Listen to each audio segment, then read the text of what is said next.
شوفوا قد ايه هش وطري، والعجينة طيبة كتير، والتمر مش يابس ابدا، بجنن. 3 اكواب من الطحين، بدي اضيف عليهم نص كوب من السكر البودرة، بدي اضيف عليهم كاسة من السميد،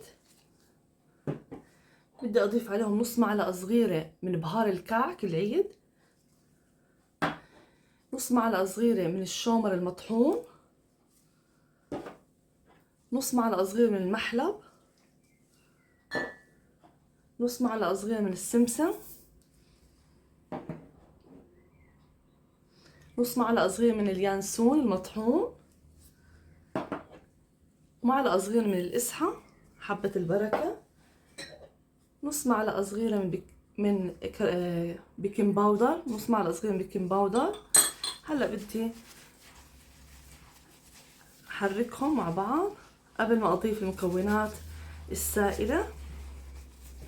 هلا بدي اضيف نص كوب من زيت الزيتون، كوب من السمنة طبعا مدوبيتها،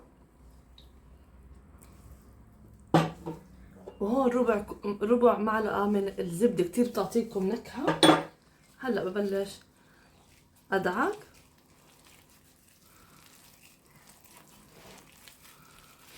والله الروائح. طبعا اذا مو حابين تحطوا نص كاسة زيت زيتون، بامكانكم كاسة ونص من السمنة.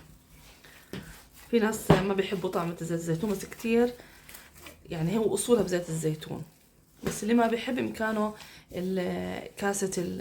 كاسة ونص من السمنة بدل نص كاسة زيت زيتون. هلا بلش هيك افرك ايدي،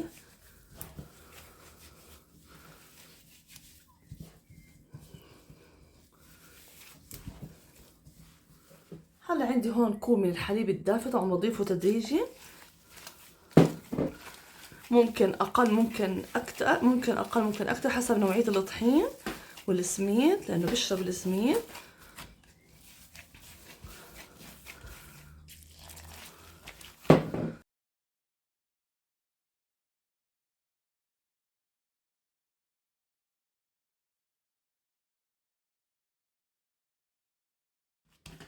هيك صارت تمام، شايفين كيف هيك صارت تمام. بفرجيكم الخطوة اللي وراها. معجون التمر بدي اضيف عليه معلقة كبيرة من القرفة، نص معلقة صغيرة من جوز الطيب، طبعا اللي ما بيحبها ما يضيفها، نص معلقة صغيرة من الهيل مطحون،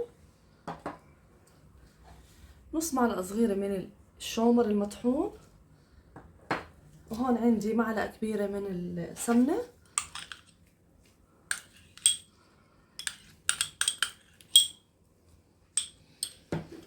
وعندي شوية زيت نباتي بدي أضيف. وهلا بلش أدعكهم سوا عشان يتجانسوا. بعد ما عملتهم حركتهم منيح، هلا بعملهم أصابع زي ما انتم شايفين،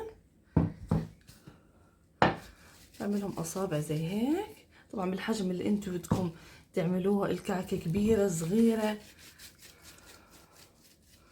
مثل هيك حسب انتو شو بدكم. بخلص الكمية وبرجع لكم. شايفين بعملهم اصابع زي هيك. طبعا هلا بعملها هيك رول تقريبا عشان اقطعها. يعني انتو كبيرة صغيرة بدكم تعملوا الكعكة اشي برجع لكم. هلا بدي افرجيكم كيف بدي اعمل.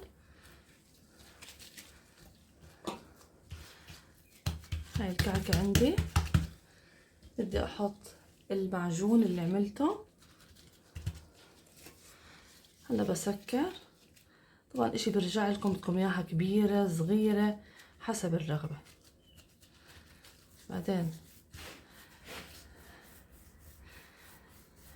وبعدين بسكر وشوفوا مأظرفها، طلع الزرافة، طلع مأظرفها. شايفين الزرافة؟ نعمل لكم واحدة تانية. طبعا حسب الرغبة بدكم اياها صغيرة كبيرة،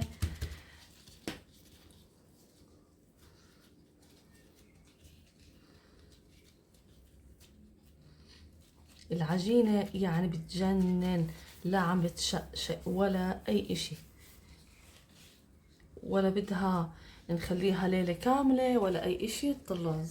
طلع ما أظرفها. في أسهل من هيك، أطيب من هيك. طبعا الكعكة بدكم إياها صغيرة كبيرة إشي برجع لكم. شايفين ما ألزها؟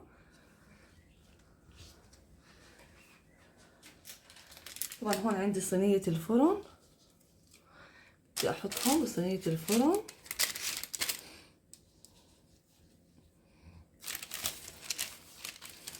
شايفين كيف؟